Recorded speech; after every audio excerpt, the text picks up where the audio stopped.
Welcome everyone. This is Irene with SaugaTalks. Hello, I'm extremely excited today. We do talk here at SaugaTalks on multiple topics about AI, automation, digital transformation, future of work. Lots of exciting themes out there, but today is really special day for me. So before we get going, please make sure you subscribe to SaugaTalks on YouTube, that you follow us on LinkedIn, on X, and that you let us know, okay, how we're doing in terms of engagement, in terms of your opinions, because we all read about exciting stuff that technology offering us, about exciting themes, and today is that kind of conversation. Dev Aditya and Pauldy Otermans is here. How are you? We are very well, thank you. Thanks for having us. I know we've been obviously speaking for a while and we've been traveling, so thanks for making the time today. Absolute pleasure to be here. I can only Pauldy, echo how that. are you? Yeah. Yeah, lovely. Thank you so much for the invite and happy to see you again. Absolutely. It's my pleasure because I know you're very busy. You're traveling all over the world and you're just the right experts to talk about human AI teacher. Okay. No less than that. To me, it's a new universe. AI in education, AI for students, for teachers, for professionals, and everyone in between. Absolutely welcome. So let's start somewhere. Let's start about concept of AI as a teacher, because many of us excited about it, many of us kind of aware of certain drawbacks. So Dev, where do you think we stand as humanity in terms of introducing AI even as teachers? Thank you for that, Irene. I think it's a pretty deep question. So I will touch on a couple of points here. So before we talk about the teacher, I think what is most important to understand is that with the rise of generative AI, that most people know with ChatGPT, but it's slightly before that, we finally have machines that can actually predict language. So in essence, what happens in generative AI is the machine is predicting what's the best possible next word and the next sentence. So for the first time ever, there is something alien to humanity that actually is able to work with language. And if you see the whole of humanity, be it from your cave paintings to the Gutenberg press to the internet, everything is held together by language. So I think that's the most important part. And that leads on to probably the capability of machines to also be able to teach us, because the primary mode of teaching, be it in any way, shape, or form, through pictures, through writing, through just dialogue, is language. So that's essentially where we are sitting today.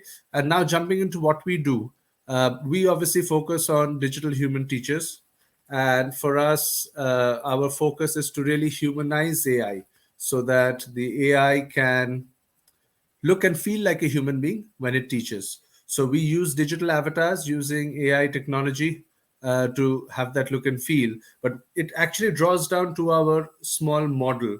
And the model itself is a corpus of knowledge and language so that it can interact with human beings in any sort of content and context. So in essence, what does a teacher do? So just one example is a teacher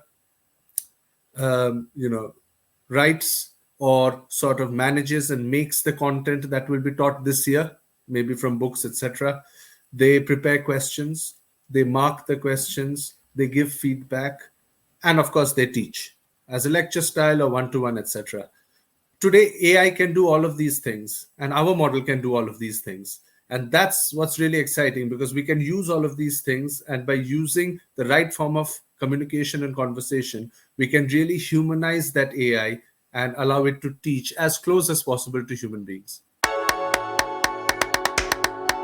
How AI is a teacher, the idea even different from traditional teaching that's been on for centuries, for generations, for thousands of years. Yeah, that's an interesting question. It's something that we have been asked before, as many people are intrigued as to, oh, is this AI now going to replace me as a teacher? Well, that's definitely not what we are aiming to do. Our goal is definitely not to replace a teacher, but is there to support and to further enhance the student experience or the learner's experience. So I would say, or we would say, that at the moment, we believe we are teaching and learning 3.0, where we have both interactivity and accessibility. Because if we're thinking about what was there before, we had to go to a school, we had to be able to afford it, we had to be able to travel there. We were in a classroom, which may have not been accessible for everybody to go and attend. It could be interactive, depending on how great the teacher is, so to speak, and what they did in the classroom, but it definitely didn't have both. And then we moved on to the more online learning, and that was definitely enhanced by the pandemic, where we would have maybe Zoom, like a one-to-one session. You want to book a session with me? Great, I'm available, I don't know, next week Friday, 2:00 UK time. So you had to wait a whole week before you could, talk to me and interact. So that's also not that accessible. It can be interactive because we are doing a one-to-one and then do very personalized journey for you as a student, but also again, not interactive and accessible at the same time. Then we had the other side of online learning, the MOOC platforms, where you could do the online learning in your own time. So quite accessible if you had a device and internet, but not interactive at all because you were reading the text or listening to a video or an audio or podcast. And that's about it. So we believe with this human AI teacher, we can actually have the best of both worlds. So we can have an interactivity and accessibility combined in one teacher.